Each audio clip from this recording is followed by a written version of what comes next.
क्या आपने कभी सोचा है कि आप लगातार किसी न किसी मंत्र को दोहरा रहे हैं? कभी राम राम, कभी अल्लाह, कभी बाइबल की आयतें, कभी वेद की आर्चाएं। लेकिन क्या इन मंत्रों ने आपको मुक्त किया है या और जकड़ दिया है? ओशो कहते हैं, मंत्र कोई मुक्ति नहीं देता, बल्कि मन को और मजबूत कर देता है। सच्चा रहस्य तो इस बात में है कि तुम मन के पार हो जाओ और साक्षी बन जाओ। दोस्तों, मंत्र तो मन का ही खेल है। मंत्र शब्द का भी यही अर्थ है, मन का जाल, मन का फैलाव। मंत्र से मुक्त होना है, क्योंकि मन से मुक्त होना है। मन न रहेगा तो मंत्र को संभालोगे कहां? और अगर मंत्र को संभालना है तो मन को बचाए रखना होगा। निश्चय ही मैंने तुम्हें कोई मंत्र नहीं दिया। नहीं चाहता कि तुम्हारा मन बचे। तुमसे मंत्र छीन रहा हूं। तुम्हारे पास वैसे ही मंत्र बहुत हैं। तुम्हारे पास मंत्रों का तो बड़ा संग्रह है। वही तो तुम्हारा सारा अतीत है। बहुत तुमने सीखा, बहुत तुमने ज्ञान अर्जित किया। कोई हिंदू है, कोई मुसलमान है, कोई जैन है, कोई ईसाई है। किसी का मंत्र कुरान में है, किसी का मंत्र वेद में है। कोई ऐसा मानता, कोई वैसा मानता। मेरी सारी चेष्टा इतनी ही है कि तुम्हारी सारी मान्यताओं से तुम्हारी मुक्ति हो जाए। तुम न हिंदू रहो, न मुसलमान, न ईसाई। न वेद पर तुम्हारी पकड़ रहे, न कुरान पर। तुम्हारे हाथ खाली हो जाएं। तुम्हारे खाली हाथ में ही परमात्मा बरसेगा। रिक्त शून्य चित्त में ही आगमन होता परम का। द्वार खुलते हैं। तुम मंदिर हो, तुम खाली भर हो जाओ तो प्रभु आ जाए। उसे जगह दो, थोड़ा स्थान बनाओ। अब भी तुम्हारा घर बहुत भरा है, कूड़े करकट से, अंगड़ खंगड़ से। तुम भरते ही चले जाते हो। परमात्मा आना भी चाहे तो तुम्हारे भीतर अवकाश कहां? किरण उतरनी भी चाहे तो जगह कहां? तुम भरे हो। भरा होना ही तुम्हारा दुख है। खाली हो जाओ, यही महामंत्र है। इसीलिए मैंने तुम्हें कोई मंत्र नहीं दिया, क्योंकि मैं तुम्हें किसी मंत्र से भरना नहीं चाहता। मन से ही मुक्त होना है। लेकिन अगर मंत्र शब्द से तुम्हें बहुत प्रेम हो और बिना मंत्र के तुम्हें अड़चन होती हो तो इसे ही तुम बता दिया करो कि मन से खाली हो जाने का सूत्र दिया है, साक्षी होने का सूत्र दिया है।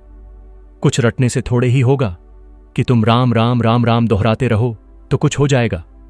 कितने तो हैं दोहराने वाले, सदियों से दोहरा रहे हैं। उनके दोहराने से कुछ भी नहीं हुआ। दोहराओगे कहां से? दोहराना तो मन के ही यंत्र में घटता है। चाहे जोर से दोहराओ, चाहे धीरे दोहराओ, दोहराता तो मन है। हर दोहराने में मन ही मजबूत होता है, क्योंकि जिसका तुम प्रयोग करते हो वही शक्तिवान हो जाता है। मैं तुम्हें कह रहा हूं कि साक्षी बनो। ये मन की जो प्रक्रियाएं हैं, ये जो मन की तरंगे हैं, तुम इनके दृष्टा बनो। तुम इन्हें बस देखो। तुम इसमें से कुछ भी चुनो मत। कोई फिल्मी गीत गुनगुना रहा है तो तुम कहते अधार्मिक, और कोई भजन गा रहा है तो तुम कहते हो धार्मिक। दोनों मन में हैं, दोनों अधार्मिक। मन में होना अधर्म में होना है।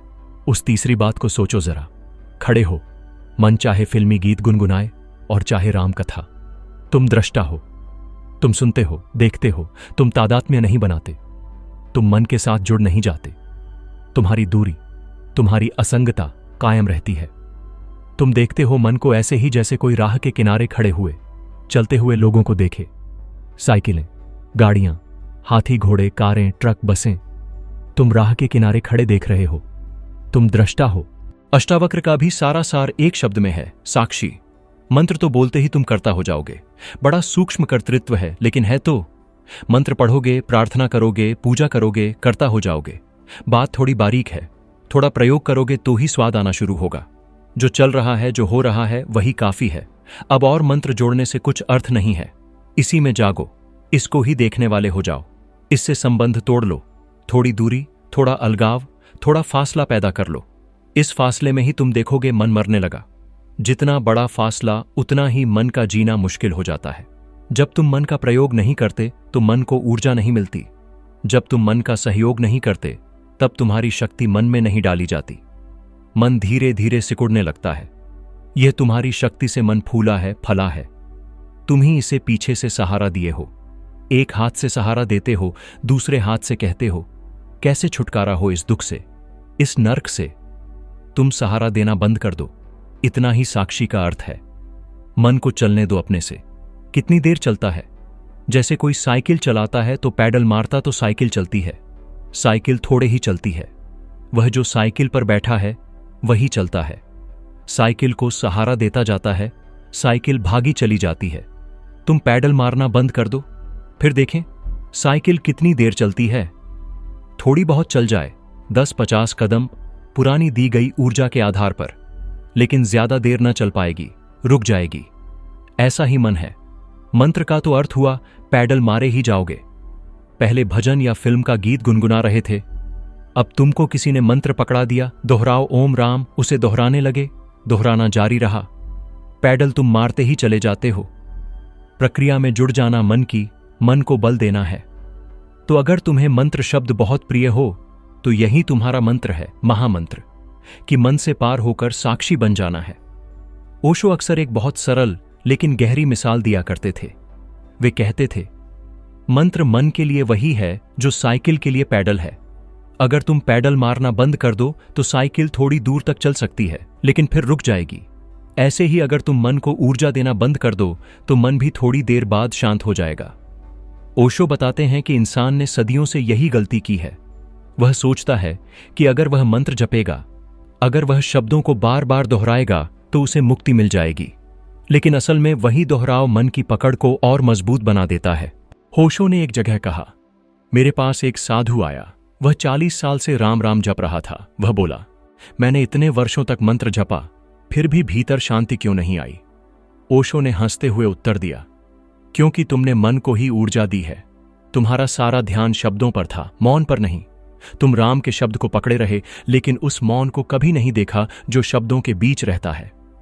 ओशो कहते हैं कि मंत्र शब्दों का खेल है। शब्द तो बस तरंगे हैं। जब तुम उन तरंगों में उलझते हो तो तुम सतह पर ही रह जाते हो, लेकिन जब तुम उन तरंगों के बीच के मौन को सुनते हो तभी गहराई खुलती है। मन और मंत्र का जाल ओशो एक और उपमा देते हैं। मन को नदी मानो, मंत्र उस नदी में और जल जोड़ता है। तुम सोचते हो कि तुम पवित्र जल डाल रहे हो, लेकिन पानी तो पानी है, चाहे गंदा हो चाहे साफ, नदी बहती ही रहेगी। तुम्हें नदी को रुकने देना है। नदी को देखने वाला बनो, न कि उसमें और जल जोड़ते जाओ। यही कारण है कि ओशो ने कभी किसी को मंत्र नहीं दिया। उन्होंने कहा, मैं तुमसे छीनता हूं, देता नहीं, क्योंकि जब तक मैं तुम्हें कुछ नया दूंगा तुम पुराने को पकड़े रहोगे। और मेरा उद्देश्य है कि तुम खाली हो जाओ, रिक्त हो जाओ।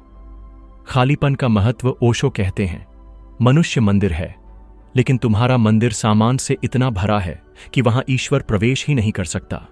तुमने धर्म ग्रंथों, सिद्धांतों और मंत्रों का कूड़ा भर रखा है। तुम सोचते हो यह पवित्र है, लेकिन यह पवित्र नहीं, यह बोझ है। परमात्मा तब आता है जब तुम रिक्त हो जाते हो, जब तुम्हारे हाथ खाली हो जाते हैं, जब तुम्हारा मन मौन हो जाता है। अष्टावक्र और साक्षी भाव ओशो अष्टावक्र का उदाहरण देते हैं। अष्टावक्र ने भी एक ही बात पर जोर दिया, साक्षी बनो। अष्टावक्र ने कहा, न तो मंत्र की आवश्यकता है, न पूजा की, न प्रार्थना की, बस साक्षी हो जाओ। ओशो कहते हैं, जैसे रास्ते पर खड़े होकर तुम गाड़ियों को गुजरते देखते हो, वैसे ही अपने विचारों को गुजरते देखो। न अच्छा कहो, न बुरा, न धार्मिक कहो, न अधार्मिक, बस देखो, जैसे कोई दृष्टा किनारे पर खड़ा हो और नदी की धारा को देखे। मन का अंत ओशो बताते हैं कि जब तुम साक्षी बनते हो तो धीरे धीरे मन को ऊर्जा मिलनी बंद हो जाती है। मन स्वयं ही सिकुड़ने लगता है, बिल्कुल वैसे ही जैसे बिना पैडल मारी साइकिल थोड़ी देर में रुक जाती है। जैसे ही तुम पैडल मारना बंद कर देते हो, साइकिल अपनी पुरानी गति के आधार पर कुछ कदम और चलती है, फिर रुक जाती है। इसी तरह जब तुम मन को सहारा देना छोड़ देते हो तो वह पुरानी आदत के बल पर थोड़ी देर चलता है, लेकिन अंततः ठहर जाता है। और जब मन ठहर जाता है तब भीतर एक अद्भुत मौन जन्म लेता है। असली महामंत्र ओशो का निष्कर्ष बहुत सीधा है। अगर तुम्हें मंत्र चाहिए तो यही महामंत्र है, मन से पार होकर साक्षी होना, क्योंकि वही असली मुक्ति है। शब्द नहीं बचेंगे, केवल मौन बचेगा, और उसी मौन में परमात्मा प्रकट होगा। तो मित्रों, मंत्र कोई रास्ता नहीं है, मंत्र मन का खेल है, और जब तक मन है तब तक दुख है। मुक्ति तभी संभव है जब तुम मन के साक्षी बन जाओ। तुम्हें कुछ जोड़ना नहीं है, तुम्हें खाली होना है, और जब तुम पूर्ण रूप से खाली हो जाते हो तभी परमात्मा का प्रवेश होता है। याद रखो, यही है असली महामंत्र, मन से पार होकर साक्षी होना। अगर आपको यह वीडियो पसंद आया हो तो इसे लाइक करें, अपने विचार हमें कमेंट में बताएं और ऐसी ही गहरी आध्यात्मिक बातों के लिए हमारे चैनल अल्टीमेट गोल को सब्सक्राइब करना न भूलें।